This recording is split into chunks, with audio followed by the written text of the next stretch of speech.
President Trump wrapping up a meeting with small business owners at the White House. No doubt they talked about how the tax plan will affect them. They want to see tax cuts. They want to see jobs. They want to have choice. You know, in education, we talk about choice. Well, we want choice in jobs also. So you can look for 5 jobs or 6 jobs, not just take one because that's all you could get. And that's happening more and more. Our next guest thinks the GOP needs to keep President Trump's promise to help small businesses. Hector Barreto is the former administrator for the Small Business Administration.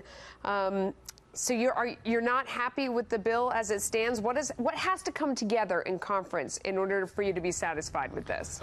Well, they have to reconcile the differences, and they're close, but they're not quite there yet. And we're also looking to see if they're going to actually improve some of the benefits for the pass-throughs. As you know, Melissa, most small businesses are pass-throughs. In other words, they pay their taxes as individuals. We'd like to see those rates go down a little bit more as well. So, but it's the folks that are against this say that when it comes to the pass-through, it's the last top 2% that they don't want to lower that. And they say that is the super rich, and this is not about lowering taxes on the super rich, and that you guys are out there defending, 98% of small businesses see this improvement in the pass-through, but why help that last 2%? Those people are loaded. What's wrong with that argument? Well, there's a lot wrong with the argument. Most businesses are not those super rich, and they're still paying higher taxes than every major corporation. Look, the big guys are always going to be able to get deductions. They're going to be able to find mechanisms or strategies to avoid taxes or pass that on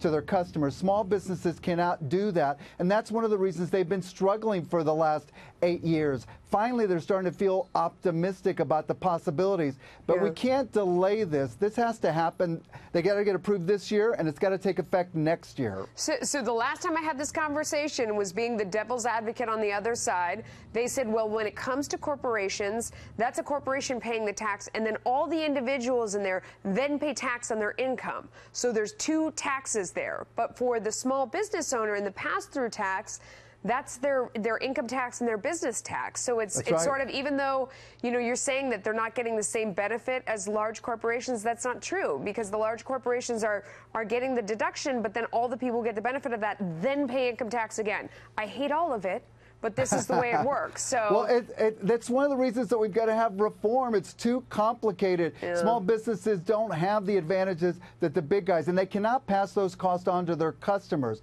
So if you lower those tax rates, any reduction is going to help those small businesses. We still pay a higher percentage than the large corporations do, and it's time that we level the playing field. Yeah. One of the Democratic talking points that's getting traction, at least when I see real people out on the street, and they ask me what the truth is.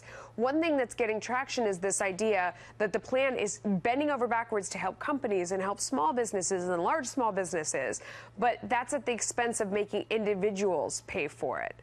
No, look, as you well know, 10% of the taxpayers pay 90% of the tax. We're not against anybody getting a tax reduction, because a lot of the small businesses especially are going to put that back to work. They're going to hire people. They're going to increase their inventories. They're going to do things they haven't been doing for the last few years. We've seen the economy start to grow again. We want to keep it going. That helps everybody. Yeah, we have to go. I hope everybody that's yelling about this now remembers to go back to Washington and yell about cutting spending when this is all over. Let's make a deal to do that, my friend. Thank you for coming on. We appreciate it. Thank you, Melissa.